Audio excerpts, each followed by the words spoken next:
Hi guys, it's Grace here. Today's video is going to be more of a reflective one. I'll be sharing some of the shocking changes that I've experienced ever since I lived in Singapore. So fellow Malaysians in Singapore out there, see if you relate to any of this. The first point is whenever I'm using a public washroom, I am more accustomed to the sitting toilet.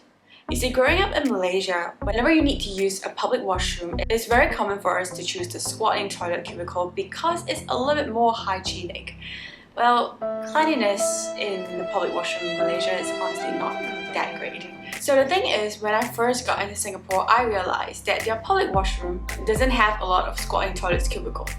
But then the thing is, you don't really have a problem because the toilets are usually maintained quite well in terms of cleanliness and hygiene. Nowadays, they even have like a disinfectant dispenser in every single toilet cubicle, which you can use before using the toilet. And I can't even squat anymore. Or maybe that's just because of age. Now the second thing is my reliance to a plastic bag.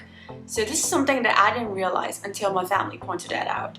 You see, the time when I left Malaysia is exactly when the government started implementing things like no plastic bags when you're going out for shopping or groceries or anything else.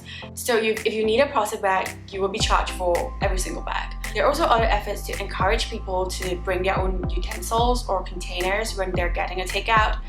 Basically, just go green as much as possible. I would say Singapore probably need to work a little bit harder on this one.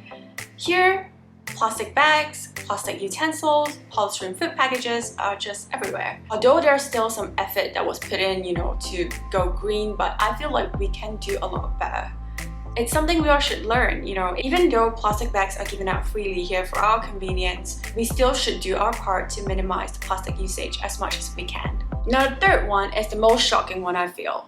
My palate changed. When I first got into Singapore, I refused to eat any hawker food.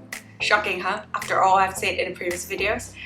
But you see, being a Malaysian, I am familiar with the hawker food in Singapore, and it all tastes so different from whatever I'm used to. I mean, they don't taste bad, they just taste different.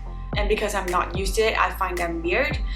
And yeah, back then at least, I definitely prefer my hometown flavors. But over time, I realized I start to appreciate Singaporean style hawker food more. To the point that I would say, alright, this is personal preference, alright, that for some dishes, especially the spicy one, I actually prefer the Singaporean style than Malaysian style. Yeah, because I'm the odd one that can't handle spices, so yeah, Singaporean style is a lot more milder for me.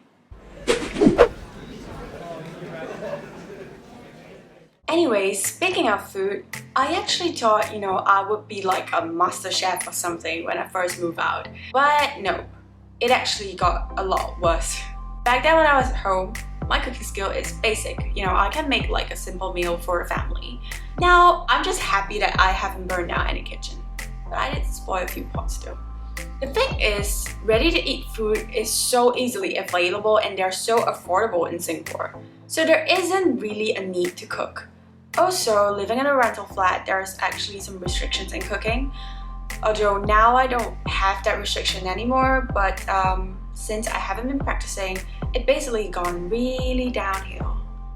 And I've forgotten the power of the hand.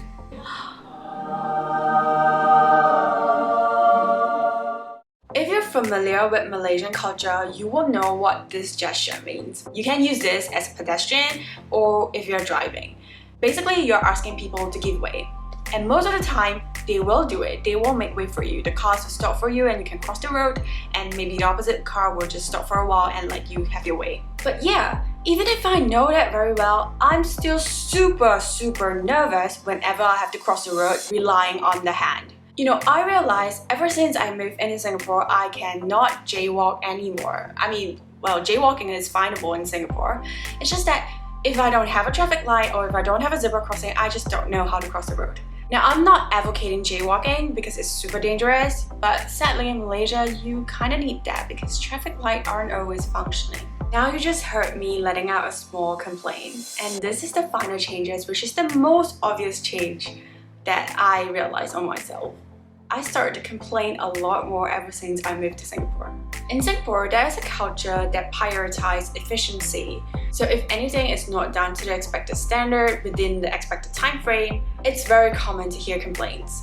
Now, I'm not sure if that's a good or a bad thing, you see, because honestly I feel like this is why Singapore is so efficient and things are done properly. Perhaps there should be a balance when it comes to complaint.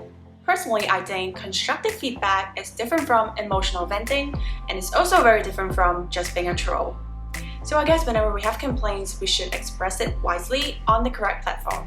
What do you guys think? Alright, it's getting dark and it's time to wrap up. If you'd like to learn more about expat life in Singapore, subscribe to this channel and stay tuned for more content. I'll see you guys soon. Bye!